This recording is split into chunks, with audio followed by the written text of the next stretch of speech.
పవన్ కళ్యాణ్ గారి మీద మీ అభిప్రాయం అంటే? పవన్ కళ్యాణ్ గారు ఏదైనా ఆయన డబ్బుకి లొంగుకునే వ్యక్తి కాదు. ఆయనకి అవసరం లేదు. ఆయనకే కోటాను కోట్లు ఆస్తి ఉంది, కోటాను కోట్లు ఉంది డబ్బు. కావాలంటే ఆయనే ఒక చిన్న నియోజకవర్గమేనండి అది. పిఠాపురం అనేది చాలా చిన్న నియోజకవర్గం.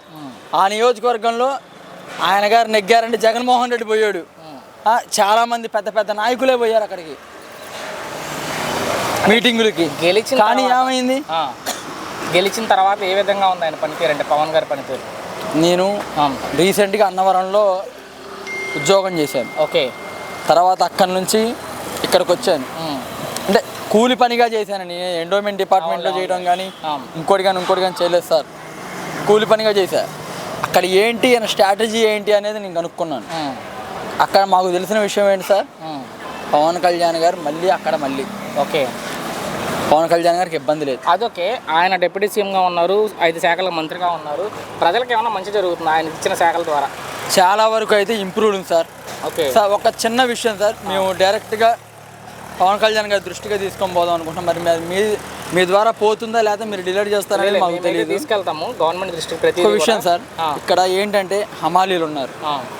ఇప్పుడు ఎక్కడెక్కడి నుంచో వస్తున్నారు. ఇప్పుడు ఖమ్మం నుంచి రావచ్చు, వరంగల్ నుంచి రావచ్చు, చిత్తూరు నుంచి రావచ్చు, కడప నుంచి రావచ్చు. వాళ్ళ ఇళ్లలో కొంచెం చిన్న ఇబ్బందులు, సమస్యలు, కొన్ని కారణాల వల్ల వాళ్ళు వచ్చేస్తున్నారు బయటికి. వచ్చినప్పుడు ఏమవుతుందండి, వాళ్ళు ఇక్కడ పడుకుంటున్నారు, బస్ స్టాండ్లో పడుకుంటున్నారు, తర్వాత రైల్వే స్టేషను, తర్వాత ఇంకో చోట పడుకుంటున్నారు. పోలీసులు మాత్రం లేపేస్తున్నారు, పోలీసులు కొడుతున్నారు రాత్రిపూట. చాలా చోట్ల విన్నాను ఇది నేను. ఇంతకు ముందు లేదు ఇది. ఫస్ట్లో జరిగింది. ఫస్ట్లో ఎలా జరిగేది తెలుసా సార్, జగన్మోహన్ రెడ్డి తాడేపల్లి ప్యాలెస్కి వెళ్ళేటప్పుడు మీ ఆధార్ కార్డు చూపిస్తేనే మీరు ఆ లైన్లో వెళ్ళాలి, లేకపోతే లేదు. అలా జరిగింది అప్పుడు.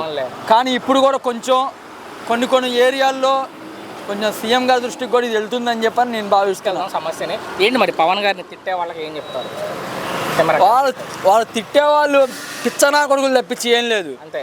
ఆయన చాలా ఇది ఆయన ఏమండి, కొంచెం సీఎం గారి మీద కొంచెం చాలా ఆలోచిస్తారు ముందు, అది చేద్దామా లేదా మనం.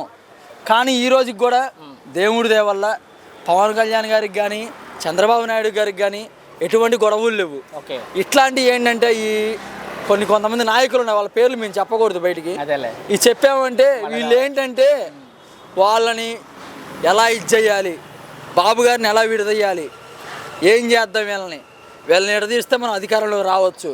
కానీ వాళ్ళు భ్రమకంటున్నారు, అది జరగదు. చంద్రబాబు నాయుడు గారు తర్వాత అయినా సరే లోకేష్ గారు ముఖ్యమంత్రి సారథ్యంగానే జరుగుతుంది, లేదా పవన్ కళ్యాణ్ గారితో లోకేష్ గారు ట్రై అప్ అవుతారు. కానీ ఏదైనా మాదే ఉంటుంది పార్టీ.